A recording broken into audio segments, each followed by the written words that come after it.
John McLaughlin caught wind of me. I want to try this young man out. At that time, I was actually playing with Al Di Meola.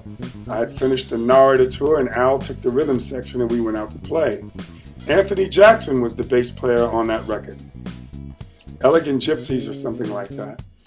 And he said, well, let's get TM here. Let's get the drummer, Robbie Gonzalez, and take them in my tour. So I went on the tour, and my goodness, that chart, the way Anthony played that, I had to get all that stuff played. And that was such a task, but I loved it. From there, I played in Boston near Berkeley. Got a call.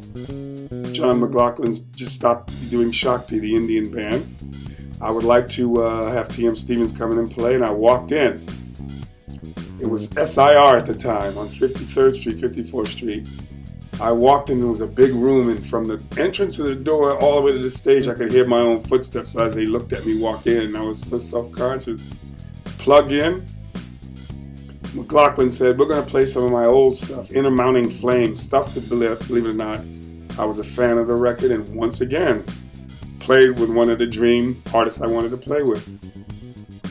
McLaughlin's music was wide open, but difficult to play, and we rehearsed every day from 12 noon to 12 midnight. At 8, 9, 10 o'clock, you go, the rhythm section, I want you to stay back here and work on some stuff because we need a better feel on that. And we would work to 4 or 5 in the morning, go home, take a shower, lay down for 10 minutes, and come back to rehearsal. But that's how I got the job with John McLaughlin. And that was a far cry from the punk, the punk, pop. Yes, it was, but it was a different flavor. It was learning how to make a new dish. And that was some of the most difficult music I'd played.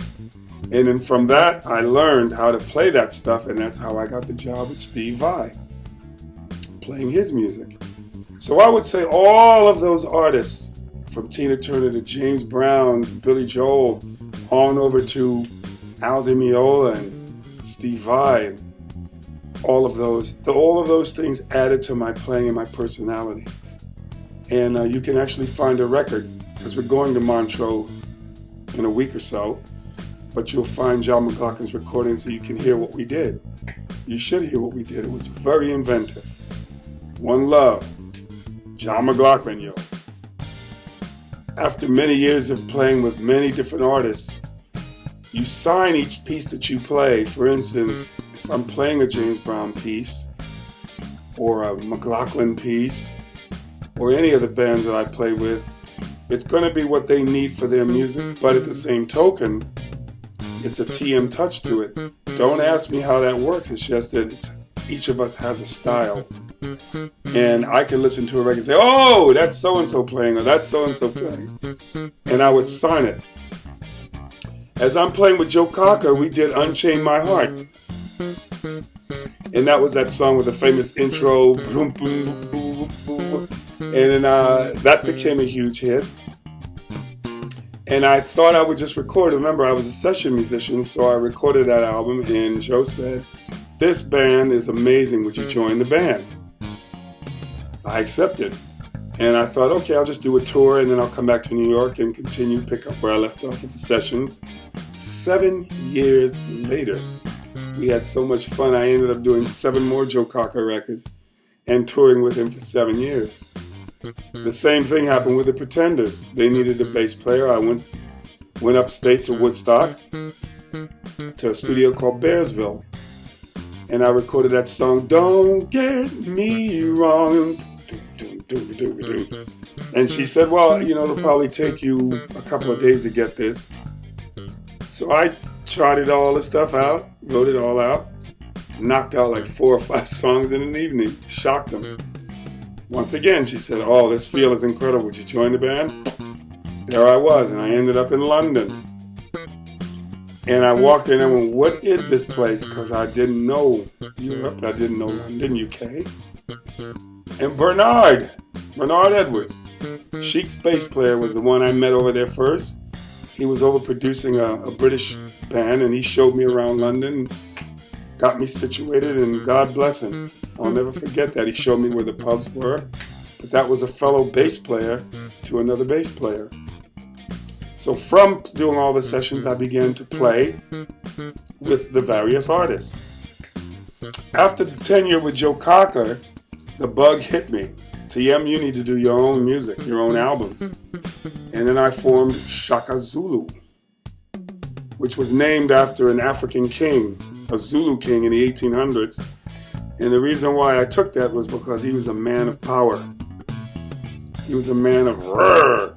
And so what I did is, instead of spelling it Shaka, which is a word for great, it's a Sanskrit word meaning great Zulu. Shaka is spelled Shaka, and Zulu is Zulu. Everybody knows Zulu tribe. So I said, well, wait a minute.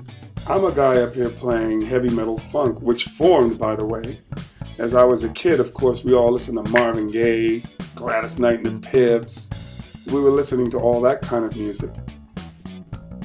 And I discovered Led Zeppelin and Jimi Hendrix. And I'm going, wait a minute, what is this music? I love it. And I heard Kashmir. And I said, oh, I'm caught. This is it. I love it. And from that, I began listening equally to the R&B and listening to funk and rock and soul. And naturally, when I got my band together, what came out? That funk, the deep funk of James Brown and the heavy metal of Led Zeppelin, Hendrix, The Who. And so Shocka Zooloo came up with heavy metal funk. And people said, wait a minute, this is weird. You're either a soul artist or I said, I'm what I am. I said, it's a sauce.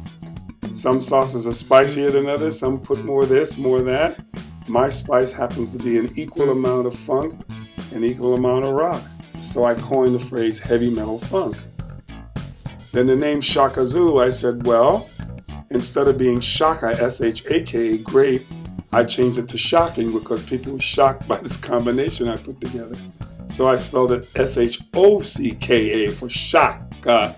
In Zulu, I had a bunch of crazy people in my band. It was like a zoo. I spelled Zulu, Zooloo. I got signed.